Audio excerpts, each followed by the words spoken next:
New commitment for the Notre Dame Fighting Irish. I'm Mike Singer of blueandgold.com, joined by Patrick Engel with another commitment breakdown. And this is a big one for Notre Dame, Patrick. Prince Kollie from Jonesborough, Tennessee. David Crockett High School. I know we love that. Right. He held 30 offers, or just over 30 offers in total. Came down to Georgia, LSU, Louisville, Notre Dame, and Oklahoma. Pretty good company there for the Fighting Irish. 6'2", 205-pounder, listed as an athlete by Rivals, but he's a linebacker all the way. And I've mentioned this before, Patrick. Notre Dame is in the business of getting really good football players, especially on defense. And here's what I mean.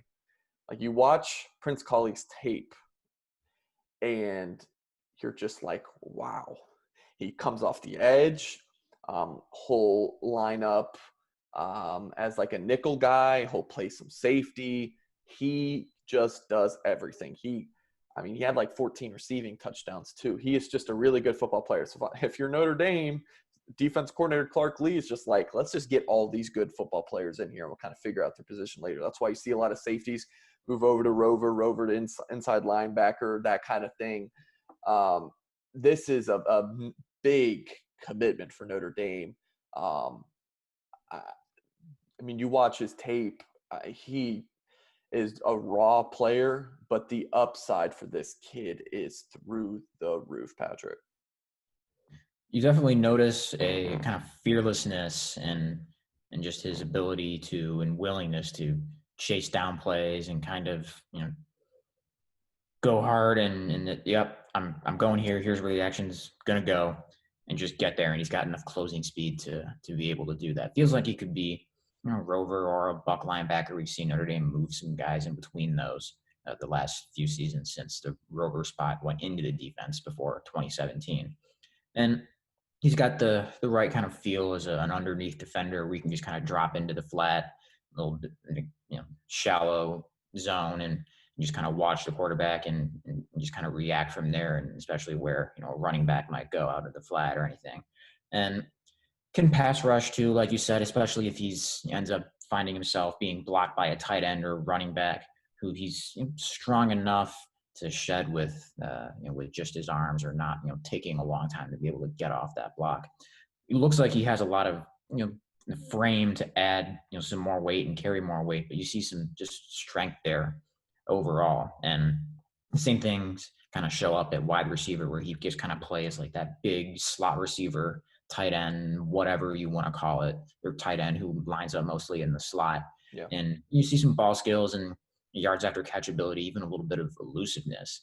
And you think that translates all pretty well to being able to hold up in coverage, and overall being able to, cut off the edge and keep plays from being able to bounce outside and get big gains, where he's fast enough to be able to kind of shut those down, or prevent plays that kind of go haywire and turn into improvising from big gains. So kind of a new thing. I haven't had a linebacker commit for Notre Dame in a while, but certainly someone who, when you're just probably going to take one in the class, and after taking none in 2020, you want some versatility there and some well-roundedness and upside, and Kollie has all of that. Interesting thing about him, Patrick. So Rivals listened with 32 scholarship offers. He had 0 during his junior season. If I call correctly, it was Virginia was his first offer in January, I want to say, which makes you think, why? What took colleges so long? Does it have to do with him playing in small ball in Tennessee, or just that he is a raw player? I mean, when you watch his junior season tape that was put out, I think in April or something, yeah, it's clear that he's a big-time prospect. But as the coaches go through that in real time, it might not be as obvious that he is a standout player.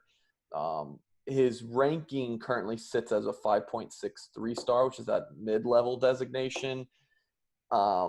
And I totally respect what analysts at all the different networks have to do in terms of having to rank players. That's a brutally tough job.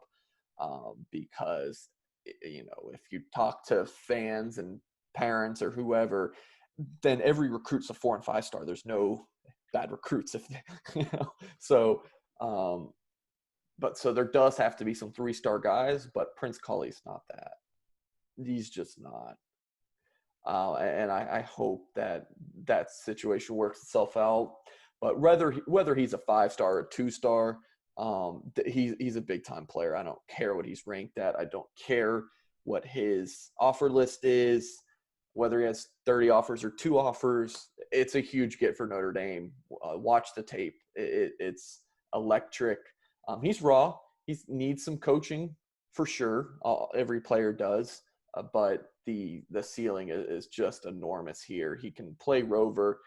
He can play safety. He could play buck. He could play Mike. He can play anywhere, really. And when you mentioned the kind of situation where most of the offers came in after his season, just kind of speaks to the willingness of a lot of people to bet on the upside.